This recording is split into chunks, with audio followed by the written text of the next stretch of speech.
Good morning, AP Calculus. So looking to talk a little bit more about horizontal and vertical asymptotes. You saw some videos already that dealt with the limit as x approaches infinity or negative infinity.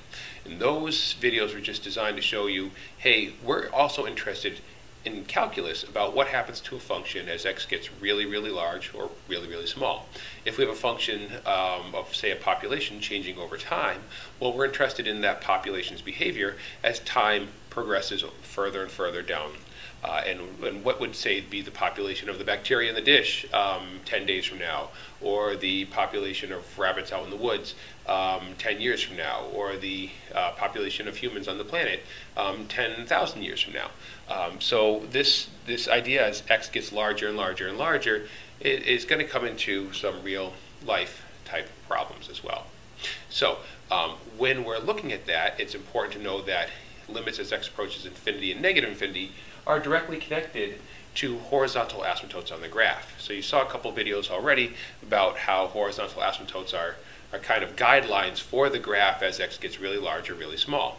So we want to find horizontal asymptotes. We just take the limit as x approaches infinity and the limit as x approaches negative infinity. And quite often it's the same result, but we got to double check because we're going to see here with one example that it is the same result and another example that it's not the same result. We look at limits as x approaches infinity for our horizontal asymptotes.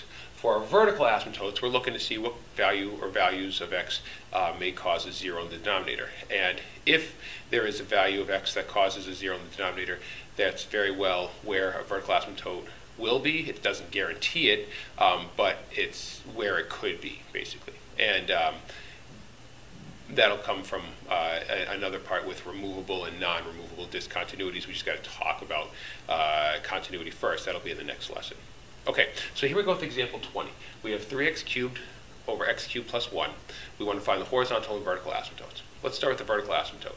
Let's look for a zero, or a value of x that'll cause 0 in the denominator. Okay, so let's take our denominator and let's set it equal to 0. So we have x cubed plus 1 is equal to 0. All right, so we do a little bit of algebra here to solve this. All right, this isn't all that bad. Let's get 1 over to the other side. So we have x cubed is equal to negative 1. And then we take the cube root of both parts of the equation. So cube root here and cube root there. And the cube root of negative 1 is negative 1. So we end up having x equals negative 1. All right, and that value is the vertical asymptote that's in the graph. Okay? And if you were to take a look at this graph on a Desmos or your graphing calculator, you would see that 3x cubed over the quantity x cubed plus 1 does in fact have unbounded behavior, vertical asymptote, at x equals negative 1. Okay? How about the horizontal asymptotes? Well, in order to do that, we need a limit as x approaches infinity of 3x cubed over x cubed plus 1.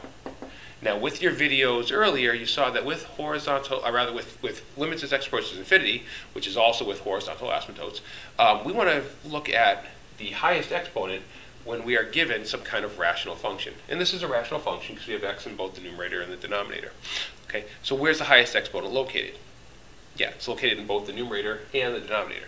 And if that's the case, what the previous information has hopefully shown you is that we're going to focus in on the leading coefficients, the coefficients of those two terms, 3x cubed and x cubed.